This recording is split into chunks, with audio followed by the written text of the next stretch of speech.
एक गांव था देखने में सुंदर, लेकिन उसके पीछे छुपे थे ऐसे राजा जो किसी को भी कांपने पर मजबूर कर दें।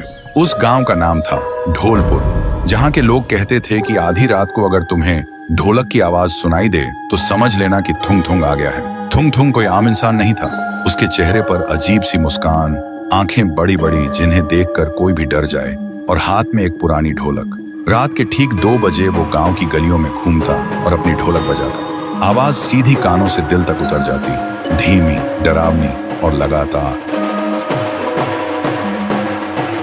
गांव के लोग ढोलक की आवाज सुनकर कांपने लगते, क्योंकि जिस घर के सामने वो रुककर ढोलक बजाता, उस घर के लोग अगले दिन कोई बीमार पड़ जाते या किसी की मौत हो जाती।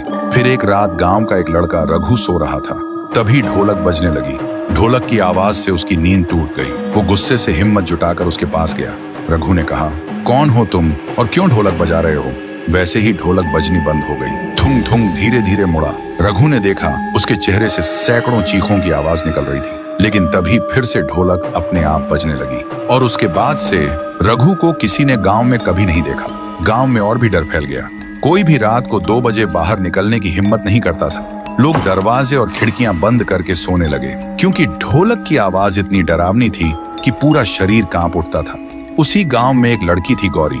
उसका भाई रघु ही था। उसने कसम खाई थी, मैं पता लगाऊंगी कि मेरे भाई को थुंग थुंग कहां ले गया। सुबह गौरी गांव के एक बुजुर्ग के पास गई और उसने पूछा, दादा, थुंग थुंग कौन है? बुजुर्ग कांपते हुए बोला, बेटी, थुंग थुंग कभी इस गांव का ढोल किया था, लेकिन 80 साल पहले एक शादी में ढोलक बजाते बजाते अचानक मर गया था। कहते हैं तब से उसकी आखिरी सांस उसी ढोलक में कैद हो गई, और तभी से वो आधी रात को ढोलक बजने लगती है। गौरी अब समझ गई थी कि वो एक भूत है, लेकिन फिर भी उसने तय किया कि वो उसी जगह जाएगी जहां वो शादी हुई थी। फिर रात के ठीक 2 बजे जब गांव में ढोलक बजनी शुरू हुई, गौरी ने हिम्मत जुटाई और उस आवाज के पीछे चलने लगी। अंधेरे में चलते चलते वो उस जगह तक पहुंच गई। वहां उसने देखा थुंग थुंग नाचते हुए बहुत जोर जोर से ढोलक बजा रहा था। गौरी ने कांपते हुए पूछा, मेरा भाई कहाँ है? थुंग थुंग अचानक रुका। उसकी आंखें जलने लगी और ढोलक अपने आप बजने लगी। तभी ढोलक के अंदर से एक चीख सुनाई दी। गौरी डर से भागने लगी। तभी एक आवाज आई, दीदी। गौरी रुक गई और पीछे मुड़ी। उसने देखा रघु और थुंग थुंग एक साथ खड़े थे, लेकिन वो अब इंसान नहीं था। उसका चेहरा अजीब और आंखें लाल हो चुकी थी। रघु ने धीरे से कहा, दीदी, अब मैं भी थुंग थुंग का हिस्सा हूँ और अगला नंबर तुम्हारा है। गौरी रघु को उस हाल में देखकर कांप गई। उसका अपना भाई अब इंसान नहीं रहा था, बल्कि थुंग थुंग का हिस्सा बन चुका था।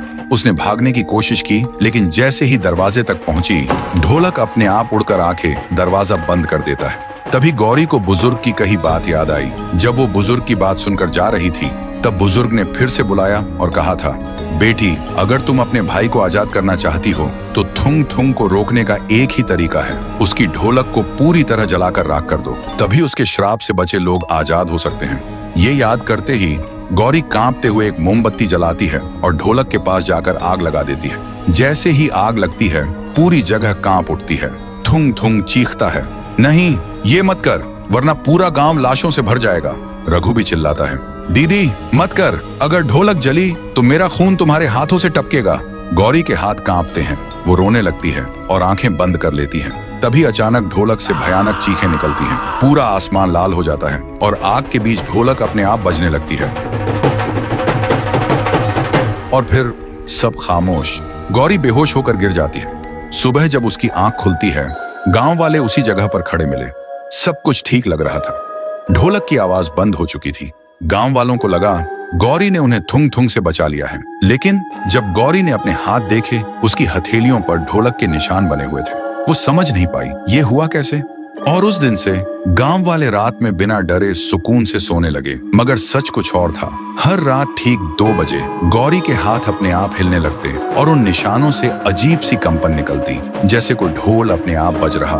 धीरे धीरे गौरी ने महसूस किया उसके कमरे में रखा पानी, दीवारों पर टंगी तस्वीरें, सब ढोल की ताल पर कांपने लगते। और फिर तभी उसके सामने वही ढोलक आ गई जिसे उसने खुद जलाया था। डर के मारे गौरी चिल्लाई, पर उसकी आवाज बाहर नहीं गई। इसके बजाय ढोलक अपने आप बजने लगी और पूरा गांव कांप उठा। गांव वाले खौफ में अपने दरवाजे बंद करने लगे। सबको लगा पुराना थुंग थुंग लौट आया है, लेकिन इस बार कुछ अलग था। ढोलक की आवाज जहां जहां गूंजती, वहां मिट्टी दरक जाती, पेड़ सूख जाते और जानवर जमीन पर गिरकर मर जाते।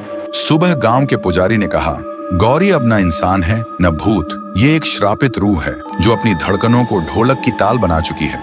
गौरी के अंदर अब दो आत्माएं थीं, एक उसकी अपनी और दूसरी थुंग थुंग की। कभी वो रोती थी, मदद मांगती थी और कभी लाल आंखों से हंसते हुए ढोलक बजाती थी। गांव वाले कहते हैं, जिस दिन गौरी की रूह पूरी तरह थुंग थुंग बन जाएगी, उस दिन ढोलक की धड़कन से इंसान की सांसें रुक जाएंगी। गौरी अब पूरी तरह काबू से बाहर हो रही थी। हर रात 2 बजे ढोलक की गूंज से पूरा गांव कांप उठता। लोगों के खेत सूखने लगे, गांव के तालाब का पानी काला पड़ गया और बच्चे बीमार पड़ने लगे। गांव के लोग डर के मारे भागने लगे, लेकिन तभी एक अजनबी गांव में आते देखे। उसका नाम था कालू बाबा। कहते थे कि कालू बाबा के पास एक पुरानी मंत्रों से भरी तांत्रिक घंटी है, उससे वो कई बार भूत प्रेत भगा चुका था। गांव वालों ने उससे गुहार लगाई, कालू जी, गौरी को बचा लो, वरना ये थुंग थुंग सबको मार डालेगा। कालू ने घर के पास गौरी को देखा। वो लाल आंखों से ढोलक बजा रही थी और हर ताल के साथ जमीन हिल रही थी। देखते ही कालू समझ गया और वही मंत्रों से भरी घंटी बजाने लगा। गौरी चीख उठी और ढोलक अपने आप थम गई, लेकिन तभी उसके गले से 2 आवाजें निकली। एक गौरी की मासूम आवाज, मुझे बचा लो, और दूसरी थुंग थुंग की गहरी आवाज, कोई मुझे रोक नहीं सकता। कालू ने फिर से घंटी बजाना शुरू किया और मंत्र पढ़ने लगा। ढोलक और घंटी की आवाज आपस में टकराने लगी। पूरा आसमान काला हो गया। गौरी जमीन पर गिर पड़ी और उसके शरीर से धुआं निकलने लगा। उस धुएं में थुंग थुंग का भयानक चेहरा दिखने लगा। कालू ने आखिरी मंत्र पढ़ा, तभी तेज रोशनी फैली और सब कुछ खामोश हो गया। फिर कालू ने गांव वालों को इकट्ठा करके कहा, श्राप अभी खत्म नहीं हुआ है, थुंग थुंग सिर्फ दबा है, मिटा नहीं। एक दिन ये फिर लौटेगा और तब कोई नहीं रोक पाएगा। फिर कालू गांव से चला गया। गांव धीरे धीरे शांत होने लगा। लोग सोचने लगे कि अब डर खत्म हो गया है, और देखते ही देखते 6 महीने बीत गए। कालू बाबा वो एक दिन पहाड़ों के बीच झरने के नीचे गहरे ध्यान में बैठे थे। तभी उन्होंने देखा 80 साल पहले का दृश्य। थुंग थुंग एक ढोल किया था, सड़क किनारे ढोलक बजाकर अपना पेट पालता। कभी कभी शादी ब्याह में भी लोगों को खुश करता, लेकिन एक शादी में उसका मजाक उड़ाया गया, उसकी बेइज्जती हुई और उसे भूखा ही भगा दिया गया। भूख और अपमान से जलता हुआ वो ढोलक बजाते बजाते जमीन पर गिर पड़ा और वहीं उसकी आखिरी सांस टूटी। मरते वक्त उसने श्राप दिया, जिन लोगों ने मेरा मजाक उड़ाया, मुझे भूखा रखा, उनका साथ ही साथ उनकी आने वाली पीढ़ी भी चैन से नहीं जी पाएगी। मेरी ढोलक की गूंज उनकी मौत बनेगी, उनकी बर्बादी बनेगी। और उसी पल से उसकी आत्मा ढोलक में कैद हो गई। ये दृश्य देखते ही कालू बाबा सन्न रह गए। लेकिन अब भी गौरी की हथेलियों पर वो ढोलक के निशान मौजूद थे। वो दिन में शांत रहती, लेकिन रात होते ही उसकी आंखों में लाल चमक दिखाई देती। गांव वालों को इसका बिल्कुल भी अंदाजा नहीं था। फिर एक दिन गांव में अचानक भयानक तूफान आया। पेड़ उखड़ गए, आसमान से काले परिंदे गिरने लगे और धरती कांप उठी।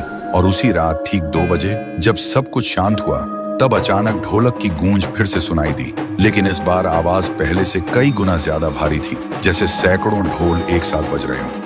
लोगों ने देखा गौरी अब इंसान नहीं रही। उसका शरीर अब पूरी तरह थुंग थुंग में बदल चुका था और उसके चारों तरफ सैकड़ों आत्माएं घूम रही थी। वो सब आत्माएं जो कभी थुंग थुंग की ढोलक में कैद थी। सबसे अजीब बात यह थी, उसके पास अब ढोलक नहीं था, लेकिन फिर भी ढोलक बज रहा था। गांव का हर घर ढोलक की आवाज से कांप रहा था। बच्चे चीखने लगे, बुजुर्ग बेहोश होकर गिर पड़े। फिर सुबह होते ही गांव के लोग इकट्ठा होकर कहने लगे, इस बार सिर्फ गांव नहीं, पूरा इलाका खतरे में है। और तभी कालू बाबा गांव में फिर से आते दिखे। इस बार उनके हाथ में एक चमकता हुआ हथियार था और उनके चेहरे पर विश्वास कि वो इस बुराई को हमेशा के लिए खत्म करेंगे। कालू बाबा ने पूरा सच बताया। गांव वाले रोते हुए बोले, हमारा क्या कसूर है बाबा, ये तो हमारे पुरखों ने किया था। और सब गिड़गिड़ाए, बाबा आप ही कुछ कीजिए, नहीं तो इस बार थुंग थुंग हम सबको खत्म कर देगा। फिर रात को कुछ गांव वाले हिम्मत करके चौक में खड़े हुए और कुछ ही देर में थुंग थुंग सैकड़ों आत्माओं और ढोलक की गूंज के साथ आता है। सब लोग घुटनों के बल गिर पड़े और चिल्लाए, माफ कर दो, ये पाप हमारा नहीं, हमारे पुरखों का था। थुंग थुंग गरजा, बहुत देर हो चुकी है। और उसी पल गांव के लोग एक एक करके हवा में उठ गए। अगले ही पल जोर से जमीन पर पटक दिए गए और सब वहीं मर गए। उधर कालू बाबा गौरी के घर पहुंचे। उन्होंने देखा गौरी के कमरे में ढोलक अपने आप बज रही थी। कालू बाबा तुरंत चमकते हथियार से ढोलक पर वार करने लगे। तभी थुंग थुंग चीख उठा, नहीं, ये मेरी जान है। और कुछ ही पलों में ढोलक टुकड़ों में बिखर गई। आसमान लाल हो गया और उसी वक्त गौरी और रघु